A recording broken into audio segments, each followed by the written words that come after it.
हाय लोगोफोर, नोंथांमोनखौ आरोबाव आंनि बे गुबुन मोनसे गोदान भिडिअ बरायहरनाय थाबावबायदि।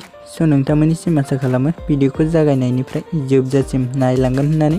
एक्चुअली नोंथांमोन बेबायदिनो बर'नि फैनो गोनां गोबां आबुं सावथुन आरो बर' एलबाम्सफोरनि बागै मिन्थिबाय थानो थाखाय नोंथांमोनहा गिबियावनो आंनि गोदान चेनेलखौ साबस्क्राइब खालामना खाथियावनो थानाय बेलनि आइकनखौबो अलाव प्रेस खालामना लाबानो जाबाय लोगोफोर, जाहाथे आंनि गोदान भिडिअनि नटिफिकेशनफोरा नोंथांमोननि सेराव थाबैनो सौहैयो लोगोफोर।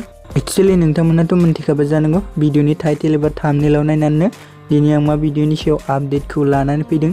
नोंथांमोन भिडिअफोरा जुदि माबा मोनसे गोरोन्थिफोर जालांब्ला नोंथांमोना निमाहा होबानो जाबाय लोगोफोर।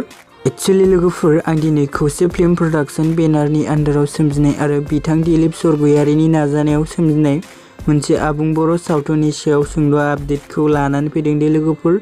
नोंथांमोन बे आबुं बर' सावथुननि मुङानो जाहैबाय दावखा लोगोफोर। एक्चुअली लोगोफोर, बे दावखा आबुं बर' सावथुननि पार्ट 3 खौबो जोंहा रिलिज होना होबाय लोगोफोर। लोगोफोर, बे आबुं बर' सावथुननि पार्ट 3 भिडिअखौ अबे चेनेलाव रिलिज होनानै होदों होनोब्ला लोगोफोर, बे आबुं बर' सावथुननि पार्ट 3 भिडिअखौ जोंहा कमेडि किं चेनेलाव रिलिज होना होदों लोगोफोर। एक्चुअली नोंथांमोन, जों बेनिनो माखासे सिगां पार्टखौ गुबुन चेनेलाव रिलिज होनायखौ जों नुनो मोन्दोंमोन लोगोफोर।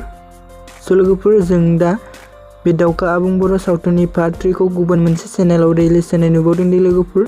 नोंथांमोन बे आबुं बर' सावथुनखौ जुदि नोंथांमोना दासिमबो नायाखै, अब्ला आंनि चेनेलनि गेजेरजोंनो नायहैदो लोगोफोर। भिडिअनि लिंकखौ आं डिसक्रिपसनाव होनानै होदों लोगोफोर। नोंथांमोन, दिनैनि सुंद' आपडेटआ बेखिनियानोमोन लोगोफोर।